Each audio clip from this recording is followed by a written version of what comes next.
Bonjour et bienvenue sur Isobourse. Vendredi 2 décembre 2022, l'indice CAC 40 a terminé la semaine sur une hausse hebdomadaire de 0,44% à 6742 points, en repli de 5,74% depuis le début de l'année 2022.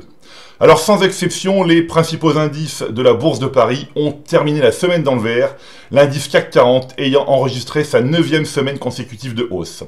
Le baromètre des petites valeurs françaises, le CAC Small, a quant à lui enregistré la hausse hebdomadaire la plus faible, avec un gain de seulement 0,02%.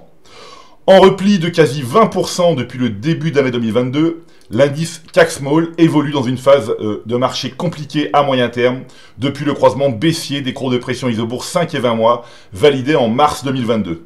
Toutefois, depuis le mois de novembre 2022, nous constatons que la courbe de pression Isobourse 5 mois a stoppé son repli, bloquant momentanément la baisse à moyen terme. Malgré cette stabilisation, il convient de rester vigilant car la courbe de pression Isobourse 5 mois évolue toujours au-dessous de la courbe 20 mois et l'écartement des deux courbes est encore important.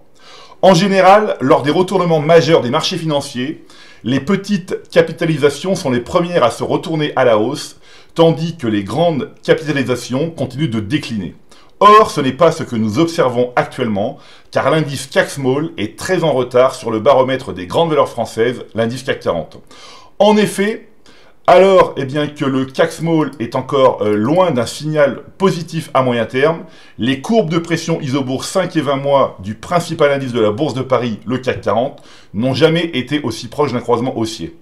Mais il est encore trop tôt pour affirmer que la phase baissière de moyen terme est terminée, car la courbe de pression Isobourse 5 mois évolue toujours au-dessous de la courbe 20 mois depuis le printemps 2022. Alors si le rebond des dernières semaines a redonné de l'espoir aux investisseurs, ce n'est pas pour autant qu'il faut mettre la prudence de côté, car aucun signal haussier n'a encore été confirmé à moyen terme sur les principaux indices français, toutes catégories confondues. Sur le plan des actions maintenant, l'analyse de la composition du CAC Small, donc l'indice représentatif des petites valeurs françaises, montre que le consensus moyen terme Isobourse est encore négatif, avec 80% des valeurs en tendance baissière. Comme je le rappelle régulièrement, il est nécessaire d'être très sélectif en conservant les valeurs dont la tendance moyen terme est toujours haussière et rester à l'écart des autres. Alors, avec une perte hebdomadaire proche de 12%, l'action Abivax a terminé parmi les plus fortes baisses du CAC Small cette semaine.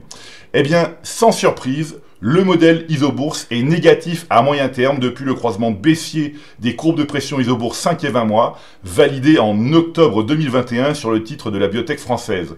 Le titre Abivax a perdu 76% depuis le signal Isobourse.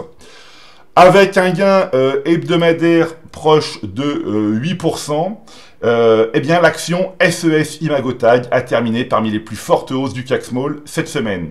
Sans surprise, le modèle Isobourse est positif à moyen terme depuis le croisement haussier des courbes de pression Isobourse 5 et 20 mois, validé en décembre 2020 sur le titre du leader mondial des solutions digitales pour le commerce physique.